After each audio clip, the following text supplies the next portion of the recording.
we are a proud nation and we won't tolerate any sort of a insult by any of the prime minister of any country, so called America itself. और उसी के खिलाफ हमारा धरना प्रदर्शन था कि कैसे एक दूसरे देश का राष्ट्रपति हो चाहे प्रधानमंत्री हो, वो हमारे देश का निरंतर अपमान कर कैसे सकता है। तो यूथ कांग्रेस के लोग वहाँ पर गए थे, हमने शांतिपूर्वक धरना प्रदर्शन किया, कुछ नारे किए। कुल मिलाकर ये संदेश था उस हर देश को, उस हर राष्ट्रपति को, प्रधानमंत्री को जो भारत की तरफ आंख उठाने की कोशिश करता है, भारत को एक अपमानित नज़र से देखने की कोशिश करता है, ये सोचता है कि वहाँ का यूथ, वहाँ के लोग, उनके साथ कुछ भी किया जाए, उनके प्रति कोई भी बयान दिया जाए, वो किसी प्रकार से रिएक्ट नहीं करेंगे। लेकिन साथ ही मेरा क्वेश्चन, आज भी भारत सरकार खामोश क्यों है, वो जवाब क्यों नहीं देती। चाइना पर अमेरिका ने टैरिफ लगाया था 140%, तो चाइना ने जवाब में 125% टैरिफ लगाया। उसके बाद क्या हुआ, अमेरिका ने टैरिफ उनके ख़त्म कर दिए और आज वो आई थिंक 15 या 20% टैरिफ पर है। सबसे ज़्यादा टैरिफ अगर किसी पर लगाया गया है तो वो भारत पर है, 50% टैरिफ। अब आप समझिए कि मोदी जी एक तरफ नारा देते हैं कि अब की बार ट्रंप सरकार, my dear friend Donald Trump, ये कैसे डियर फ्रेंड है जो हर बार भारत को अपमानित करने का, ये टैरिफ लगाने का काम करते हैं। हमसे कम टैरिफ तो पाकिस्तान के पास है, केवल 11%। उसके बाद आप बांग्लादेश देख लीजिए, वियतनाम देख लीजिए, म्यांमार देख लीजिए, नेपाल देख लीजिए, यहाँ तक कि चाइना देख लीजिए, जितने भी हमारे पड़ोसी मुल्क हैं सब पर हमसे कम टैरिफ है।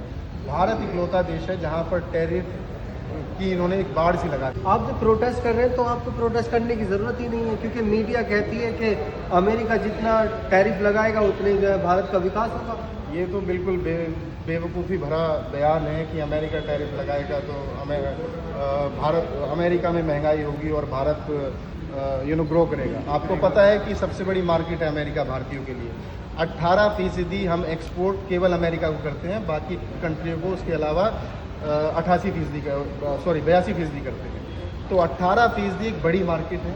हमारे यहाँ से टेक्सटाइल, हमारे यहाँ से ज्वेलरी, हमारे यहाँ से कृषि उत्पादक, हमारे यहाँ से यहाँ तक कि स्टील, एल्यूमिनियम, ये सारे प्रोडक्ट अमेरिका को एक्सपोर्ट होते हैं। अब जब अमेरिका हमसे ख़रीदता है तो हमें एक ऑर्डर देता है, डिलीवरी नहीं लेता और वो ऑर्डर स्टॉप कर देता है, जो कि हुआ है। टैरिफ लगने के बाद सारी कंपनियों ने ऑर्डर स्टॉप कर दिए भारत के। तो भारत की मार्केट क्या होगी, जितने भी एक्सपोर्टर्स हैं वो सब क्लैप्स कर जाएंगे।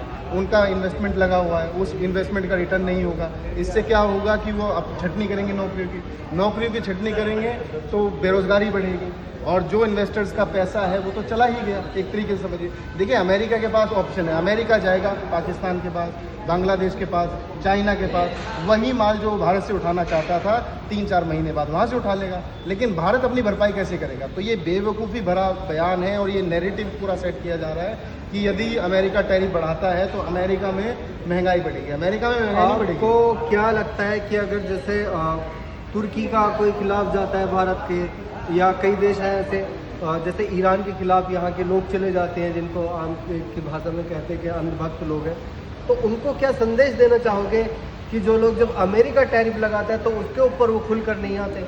वही मैं कह रहा हूँ, देखिए राष्ट्रवाद से जुड़ा मुद्दा है, हम राष्ट्रवादी वैसे राष्ट्रवाद की बात करते हैं लेकिन ये खुलकर नहीं आते। हम भी राष्ट्रवादी लोग हैं, हमारा खून खोलता है। यहाँ जितने यूथ खड़े हैं, जितने यूथ प्रोटेस्ट में थे, जो नहीं भी थे, जो घरों से उस प्रोटेस्ट को देख रहे थे, सारे समस्त 140 करोड़ भारतवासियों का आजकल खून खोल रहा है। क्यों कि जिस तरीके से भारत को ट्रीट किया जा रहा है, अपमानित किया जा रहा है, तो हर राष्ट्रवादी का खून खोलता है कि एक देश हम पर इस तरीके से हुकूमत कैसे कर सकता है। हमने 71 की लड़ाई अमेरिका की छाती पर चढ़कर पाकिस्तान से जीती, तब हम नहीं डरे, तब तो हम न्यूक्लियर पावर नहीं थे।